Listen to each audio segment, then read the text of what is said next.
ಜಗನ್ಮಾತೆ ಸೀತಾ ಮಾತೆಯೇ ನಮಿಸಿದಂತಹ ಆಂಜನೇಯ ಬೇಡಿದ್ದೆಲ್ಲವನ್ನ ನೀಡುವ ಅಭಯ ಹಸ್ತ. ಅವತಾರ ಪುರುಷ ಪ್ರಭು ಶ್ರೀರಾಮಚಂದ್ರನ ಪರಮ ಭಕ್ತ ಹನುಮಂತನ ಪವಾಡದ ಅನಾವರಣವೇ ಈ ಹೊತ್ತಿನ ಸಮಯ ವಿಶೇಷ. ನಾನು ಭಾವನಾ ಆರ್ಗೌಡ.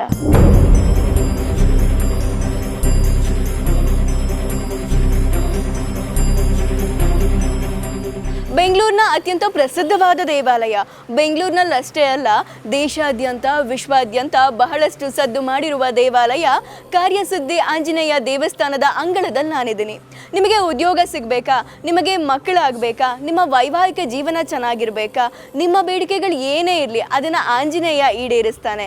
ಹಾಗಿದ್ರೆ ನಿಮ್ಮ ಬೇಡಿಕೆಗಳು ಈಡೇರೋದಕ್ಕೆ ನೀವು ಯಾವ ವ್ರತ ಮಾಡಬೇಕು, ಆ ವ್ರತದ ಹಿಂದಿರುವಂತಹ ಪೌರಾಣಿಕ ಹಿನ್ನೆಲೆಯ ರಹಸ್ಯವನ್ನ ಇವತ್ತು ನಾನು ನಿಮಗೆ ತಿಳಿಸ್ತೀನಿ. ಬನ್ನಿ ನನ್ನ ಜೊತೆ.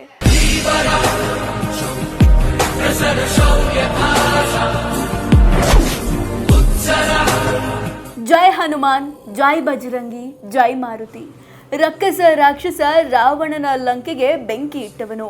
ಜಗನ್ಮಾತೆ ಸೀತಾದೇವಿಯನ್ನೇ ರಕ್ಕಸ ಮುಷ್ಟಿಯಿಂದ ರಕ್ಷಿಸಿದವನು ನಮ್ಮ ಮಾರುತಿ.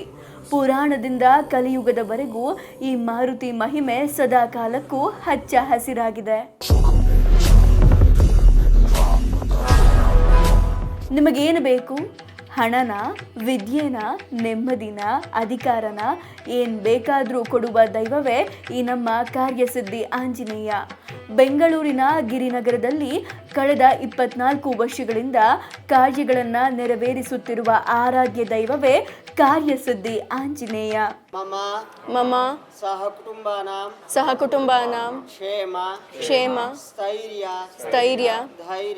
ಧೈರ್ಯ ವೀರ್ಯ ವಿಜಯ ಅಭಯ ಆಯುಃ ಆರೋಗ್ಯ ಐಶ್ವರ್ಯ ಅಭಿವೃದ್ಧ್ಯರ್ಥಂ ಧರ್ಮಾರ್ಥ ಕಾಮಮೋಕ್ಷ ಚತುರ್ವಿಧ ಫಲಪುರುಷಾರ್ಥ ಸಿದ್ಧ್ಯರ್ಥಂ ಸದ್ಗುರು ಅನುಗ್ರಹ ಅಬ್ಬಬ್ಬಾ, ಆಗಸದೆತ್ತರದಲ್ಲಿ ಮಾರುತಿ ಕಂಗೊಳಿಸ್ತಾ ಇದ್ದು ಬರೋಬ್ಬರಿ 200 ಟನ್ಗಳಷ್ಟು ಭಾರವಿದೆ.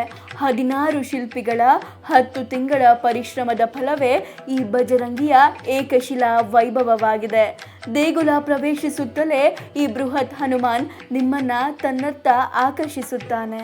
ಶ್ರೀ ಗಣಪತಿ ಸಚ್ಚಿದಾನಂದ ಸದ್ಗುರುಭ್ಯೋ ನಮಃ. ಇದು ಗಣಪತಿ ಸಚ್ಚಿದಾನಂದ ಸ್ವಾಮೀಜಿಯವರು ಸ್ಥಾಪಿಸಲ್ಪಟ್ಟಿರೋ ದೇವಸ್ಥಾನ.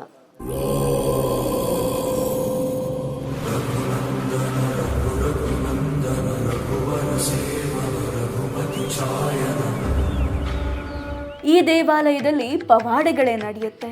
ಭಕ್ತರು ಏನು ಬೇಕಾದರೂ ಬೇಡಿ ವ್ರತ ಮಾಡಿದ್ರೆ ವರ ಸಿಗೋದು ಗ್ಯಾರಂಟಿ. ಖುದ್ದು ಸೀತಾ ಮಾತೆ ಜಪಿಸಿದಂತಹ ಮಂತ್ರವನ್ನ ಹೇಳಿ ಕಾರ್ಯಸಿದ್ಧಿ ಆಂಜನೇಯನ ವ್ರತವಾರಂಭವಾಗುತ್ತೆ. ಈ ದೇವಸ್ಥಾನದಲ್ಲಿ ಶ್ರೀ ಕಾರ್ಯಸಿದ್ಧಿ ಆಂಜನೇಯ ಸ್ವಾಮಿಗೆ ಇಲ್ಲಿ ಭಕ್ತಾದಿಗಳು ಹರಕೆ ಮಾಡಿಕೊಂಡು ಕಾಯಿ ಕಟ್ತಾರೆ. ಅದು ಪೂರ್ಣ ಫಲ ಅಂತ ಹೇಳ್ತೀವಿ. ಈ ಪೂರ್ಣ ಫಲವನ್ನು 16 ದಿನ ಭಕ್ತಾದಿಗಳು ಅವರ ಕೋರಿಕೆಗಳು ಅಥವಾ ಅವರಿಗೆ ಬಂದಿರುವಂಥ ಸಮಸ್ಯೆಗಳನ್ನು ಬಗೆಹರಿಸ್ಕೋಬೇಕು. ಇದನ್ನು ಭಗವಂತ ಆಂಜನೇಯ ಈ ಒಂದು ನಮ್ಮ ಬೇಡಿಕೆಯಿಂದ ನಮ್ಮನ್ನು ಪಾರು ಮಾಡಬೇಕು ಅಂತ ಕೇಳಿಕೊಂಡು ಕಾಯಿ ಕಟ್ತಾರೆ. ತಮ್ಮ ಆಸೆ ಈಡೇರಿಸಿಕೊಳ್ಳಲು ಭಕ್ತಾದಿಗಳು ಪೂರ್ಣ ಫಲವಾದ ತೆಂಗಿನಕಾಯಿ ಕಾರ್ಯಸಿದ್ಧಿ ಆಂಜನೇಯ ಸ್ವಾಮಿಗೆ ಅರ್ಪಿಸ್ತಾರೆ. 16 ದಿನಗಳ ವ್ರತ ಕೈಗೊಳ್ತಾರೆ. ಈ ಮೂಲಕ ಮದ್ಯ ಮಾಂಸಾಹಾರಕ್ಕೆ ಬ್ರೇಕ್ ಹಾಕಬೇಕಾಗತ್ತೆ. ಹಾಗೆ 16 ದಿನದಲ್ಲಿ 4 ಬಾರಿ ದೇಗುಲಕ್ಕೆ ಭೇಟಿ ನೀಡಿ ಆಂಜನೇಯ ಸ್ವಾಮಿಗೆ ಪ್ರತಿ ಬಾರಿ 16 ಪ್ರದಕ್ಷಿಣೆಯಂತೆ ಬರೋಬ್ಬರಿ 64 ಪ್ರದಕ್ಷಿಣೆಯನ್ನು ವ್ರತದ ಅವಧಿಯಲ್ಲಿ ಪೂರ್ಣಗೊಳಿಸಬೇಕಾಗತ್ತೆ. ಇನ್ನು ಮೊದಲ ದಿನ ದೇವರಿಗೆ ಅರ್ಪಿಸಿದ ಈ ಕಾಯನ್ನು 16 ದಿನದ ವ್ರತ ಮುಗಿದ ಮೇಲೆ ವಾಪಸ್ ಪಡೆದು ಮನೆಯಲ್ಲಿ ಸಿಹಿ ಪದಾರ್ಥ ಮಾಡಿಕೊಂಡು ಹಂಚಿ ತಿನ್ನಬೇಕು. ಹೀಗೆ ಹನುಮಂತನ ವ್ರತ ಮಾಡಿದ್ರೆ ವ್ರತದ ವೇಳೆ ಅಲ್ಲದೆ ಇದ್ರೂ ವ್ರತ ಮುಗಿದ ಮೇಲಾದರೂ ದೇವರು ನಿಮ್ಮ ಬೇಡಿಕೆಯನ್ನು ಈಡೇರಿಸ್ತಾನೆ. ನನಗೆ ತುಂಬ ಕಡೆಯಿಂದ ಕೇಳ್ಪಟ್ಟೆ ಇದು ತುಂಬ ಮಹಿಮೆ ಇದೆ ಅದು ಇದು ಅಂತ. ಸೊ ದಟ್ ನನಗೆ ಗೊತ್ತಿರಲಿಲ್ಲ. ತುಂಬ ಏನೋ ಒಂದು ಬೇಡಿಕೆಯಿಂದ ಒಂದ್ಸಲ ಏನೋ ಕರೆದೆ, ಅದು ನೆರವೇರ್ತು. ಅದಾದಮೇಲೆ ಇನ್ನೂ 3 ಬೇಡಿಕೆಗಳಿತ್ತು, ಅದಕ್ಕೂ ನಾನು ಟೈಮ್ ಮಾಡಿದೆ, ಅದನ್ನು ನೆರವೇರ್ತು. 4 ಟೈಮ್ಸ್ ನಾನು ಈಗ ಕಟ್ಟಿದ್ದೀನಿ ಆಲ್ರೆಡಿ. ಇದು ಇವತ್ತು ಕಟ್ತಾ ಇರೋದು ಇಟ್ಸ್ ಆ್ಯಕ್ಚುಲಿ 5th ಟೈಮ್. ಅದು ಹೇಗೆ ಹನುಮಂತ ಬೇಡಿದ್ದೆಲ್ಲ ಕೊಡ್ತಾನೆ ಅಂತ ಆಲೋಚಿಸ್ತಾ ಇದ್ದೀರಾ? ಅದುವೇ ರಹಸ್ಯ. ಖುದ್ದು ಸೀತಾ ಮಾತೆ ಪಠಿಸಿರುವ ಮಂತ್ರದ ಶಕ್ತಿ ಅದು. ತ್ವಮಸ್ಮಿನ್ ಕಾರ್ಯನಿರ್ಯೋಗೆ ಪ್ರಮಾಣಂ ಹರಿಸತ್ತಮ ಹನುಮಾನ್ ಯತ್ನಮಾಸ್ತಾಯ ದುಃಖಕ್ಷಯ ಕರೋಭವ.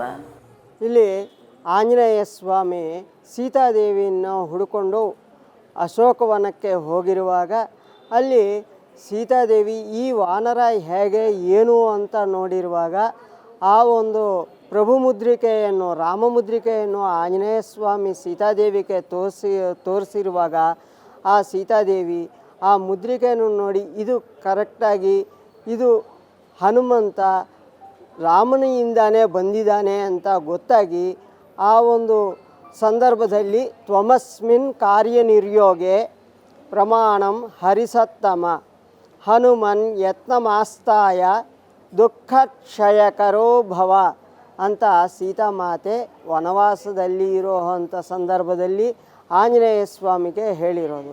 ಅಂದರೆ ಇಲ್ಲಿವರೆಗೂ ಓ ಹನುಮಂತ ನೀನು ಏನಂತ ಈ ಪರಿಸರವನ್ನು ನೋಡಿದೆಯೋ, ಹೇಗೆ ಈ ಒಂದು ವನದಲ್ಲಿ ನಾನು ಎಷ್ಟು ಕಷ್ಟದಿಂದ ಇದೀನೋ ಇದು ಎಲ್ಲವೂ ನೀನು ನೋಡಿದೀಯ. ಹಾಗೆ ಆಂಜನೇಯ ನೀನು ಪ್ರಯತ್ನ ಮಾಡಿ ಮತ್ತೆ ನನ್ನ ರಾಮನ್ನ ಮುಟ್ಟಿಸಿದರೆ ನನಗೆ ಬಂದಿರೋ ಈ ದುಃಖದಿಂದ ನಾನು ದೂರ ಆಗ್ತೀನಿ ಅಂತ ಸೀತಾಮಾತೆ ಆಂಜನೇಯನಿಗೆ ಹೇಳಿರೋ ಮಂತ್ರ. ಇದನ್ನು ಭಕ್ತಾದಿಗಳು ಇಲ್ಲಿ 108 ಸತಿ ದಿನ ಹೇಳ್ಕೋಬೇಕು ಅಂತ ಗುರುಗಳು ಹೇಳಿದರು. ಅದರ ತಕ್ಕಂತೆ ಅವರು ಬಂದಿರೋ ಭಕ್ತಾದಿಗಳ ಕಷ್ಟವನ್ನು ಆಂಜನೇಯ ಸ್ವಾಮಿ ನಿವಾರಿಸ್ತಾ ಇದ್ದಾನೆ. ಇತ್ತ ಈ ವ್ರತ ಮಾಡುವಾಗ ತಪ್ಪದೆ ಪ್ರತಿನಿತ್ಯ 16 ದಿನಗಳು 108 ಬಾರಿ ಮಂತ್ರಪಠಣವನ್ನು ಮಾಡಲೇಬೇಕು. ಆಗ ವ್ರತದ ನಿಯಮದಂತೆ ಎಲ್ಲ ನಿಯಮಗಳು ಪಾಲನೆ ಮಾಡಿದಂತಾಗತ್ತೆ.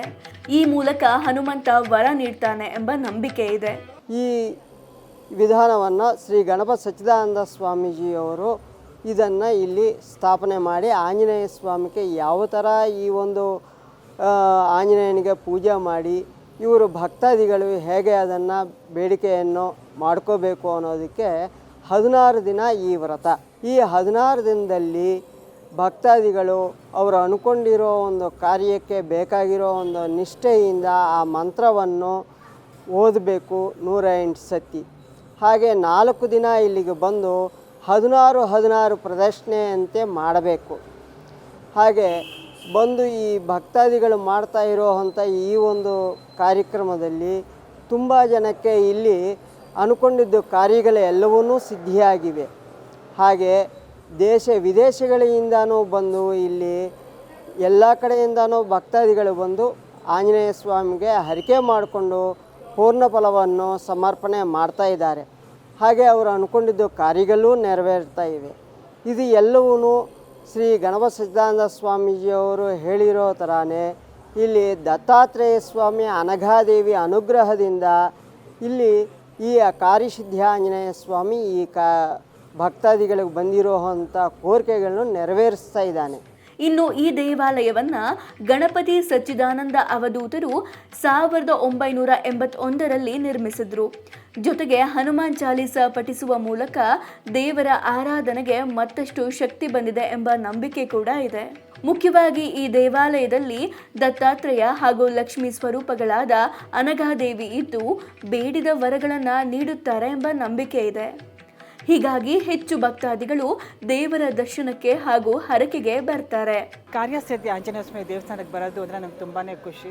ಆ್ಯಕ್ಚುಲಿ ಈ ದೇವಸ್ಥಾನ ನಾನು ಬರೋಕ್ಕೆ ಶುರು ಮಾಡಿದ್ದು ನನ್ನ ದೊಡ್ಡ ಮಗ ಇಂದ. ಅವನಿಗೆ ಈ ದೇವಸ್ಥಾನದ ಮೇಲೆ ತುಂಬ ನಂಬಿಕೆ. ಆ್ಯಕ್ಚುಲಿ ಇಲ್ಲಿ ಬಂದಮೇಲೆ ಅವನು ಮೆಂಟಲಿ ತುಂಬ ಚೇಂಜ್ ಆದ. ಆ್ಯಕ್ಚುಲಿ ನನಗೆ ಒಂಥರ ಅಷ್ಟ ಆಯ್ತು. ಫಸ್ಟ್ ಟೈಮ್ ಏನೋ ವ್ರತ ಮಾಡ್ದೆ, ನಾನ್ ವೆಜ್ ಎಲ್ಲ ಬಿಟ್ಟ. ನಾನ್ ವೆಜ್ ಅಂದರೆ ತುಂಬ ಅಷ್ಟ ಆ ಒಂದು ಪಾಸಿಟಿವ್ ಶಕ್ತಿ ಕೊಡ್ತು ಸರ್ ಭಗವಂತನೇ. ಮೆಂಟಲಿ ಅವ್ನು ಪ್ರಿಪೇರ್ ಆದ 14 ಡೇಸ್. ಸೊ ನನ್ನ ಮಗ ಈ ರೀತಿ ಒಂದು ನಂಬಿಕೆ ಇಟ್ಕೊಂಡು ದೇವಸ್ಥಾನಕ್ಕೆ ಬರ್ತಾ ಇದ್ದಾನೆ ಅಂತ ಅನಿಸ್ದಾಗ ನಾವು ಒಂದು ಸತಿ ಬಂದರೆ ವಿಸಿಟ್ ಮಾಡಿದ್ವಿ, ನಾನು ನನ್ನ ಹಸ್ಬೆಂಡ್ ಎಲ್ಲ. ಬಟ್ ನಮಗೆ ಆ ಒಂದು ಪಾಸಿಟಿವ್, ನನಗೆ ಒಂದು ಗೊತ್ತಿಲ್ಲದಾಗೆ ಏನೋ ಅಂದ್ಕೊಂಡಿದ್ದ ತಕ್ಷಣ ಒಂದು ಕಾರ್ಯ ಆಯಿತು. ಸೊ ನನಗಂತೂ ತುಂಬಾ ಒಳ್ಳೆಯದಾಗಿದೆ. ನನ್ನ ಮಗ ತುಂಬ ಚೇಂಜ್ ಆಗಿದ್ದಾನೆ ಈ ದೇವಸ್ಥಾನಕ್ಕೆ ಬಂದಮೇಲೆ. ತುಂಬ ಖುಷಿ ಆಗುತ್ತೆ. ಖಂಡಿತವಾಗ್ಲೂ ಏನೋ ಒಂದು ಶಕ್ತಿ ಇದೆ ಈ ದೇವಸ್ಥಾನದಲ್ಲಿ. ಬನ್ನಿ, ಎಲ್ರಿಗೂ ಒಳ್ಳೇದಾಗಲಿ ಅಂತ ನಾನು ಹಾರೈಸ್ತೀನಿ. ನನಗಂತೂ ತುಂಬ ಒಳ್ಳೇದಾಗಿದೆ. ಆಂಜನೇಯ ಸ್ವಾಮಿಗೆ ಎಲ್ರಿಗೂ ಒಳ್ಳೇದು ಮಾಡಲಿ, ಎಲ್ಲರೂ ಕಷ್ಟನ ಪರಿಹರಿಸಲಿ ಅಂತ ನಾನು ಕೇಳ್ಕೊತೀನಿ. ಸೆಲೆಬ್ರಿಟಿಗಳು, ವಿದೇಶಿಗರು, ದೇಶದ ಮೂಲೆ ಮೂಲೆಯಿಂದಲೂ ಭಕ್ತಾದಿಗಳು ಬರ್ತಾರೆ. ಹೀಗಾಗಿ ದೇವರ ಮಹಿಮೆ ಸಾಕಷ್ಟು ಜನರಿಗೆ ತಲುಪಿದೆ. ಸ್ವಲ್ಪ ಎಕ್ಸಾಮ್ಸ್ ಮಾಡಿದ್ದೆ, ಸೊ ಅದು ಸರಿಯಾಗಿ ಬಂತು. ಸೊ ಹಾಗೆ ಒಂಥರ ಅಭ್ಯಾಸ ಆಗಿದೆ. ಒಂಥರ ಎವ್ರಿ ವೀಕ್ ಬರ್ತೀನಿ, ಎವ್ರಿ ಸ್ಯಾಟರ್ಡೇಸ್ ಬರ್ತೀನಿ. ನಾನು ಒಂದು 3-4 ಇಯರ್ಸಿಂದ ಬರ್ತಾಯಿದ್ದೀನಿ. ನಾನೊಂದು 3 ಟೈಮ್ಸ್ ಮಾಡಿದ್ದೀನಿ. ಅಂದರೆ ನಂಬಿಕೆಯಿಂದ ಪ್ರಕಾರ ಒಂಥರ ಅಭ್ಯಾಸ ಆಗೋಗಿದೆ. ಅದಾಗತ್ತೋ ಬಿಡೋದು ಸೆಕೆಂಡರಿ. ಫಸ್ಟ್ ಮಾಡಿದ್ರೆ ಒಂಥರ ನಮ್ಮದು ಒಂಥರ ಮೆಂಟಲಿ ಸ್ಟ್ರಾಂಗ್ ಇರ್ತೀವಿ. ನಾವು ಪ್ರತಿ 16 ಡೇಸಲ್ಲಿ 4 ಟೈಮ್ಸ್ ಬರಬೇಕು, 16 ರೌಂಡ್ಸ್ ಸುತ್ತಬೇಕು. ಆಮೇಲೆ ಅವರು ಕೊಡ್ತಾರೆ, ಸ್ಪೀಚ್ ಕೊಡ್ತಾರೆ, ಅದಲ್ಲಿ ಮಂತ್ರ ಬರುತ್ತೆ, 108 ಟೈಮ್ಸ್ ಅದು ಓದಬೇಕಾಗ್ತದೆ. ಗುರುವಿನ ಮೊರೆ ಹಾಗೂ ಹನುಮಂತನ ಶಕ್ತಿಯಿಂದಾಗಿ ಸದ್ಯ ದೇವರ ಕೃಪೆ ಎಲ್ಲರಿಗೂ ಸಿಗುವಂತಾಗಿದೆ. ಹನುಮಾನ್ ನಿಮ್ಮೆಲ್ಲರಿಗೂ ಆಶೀರ್ವದಿಸಲಿ.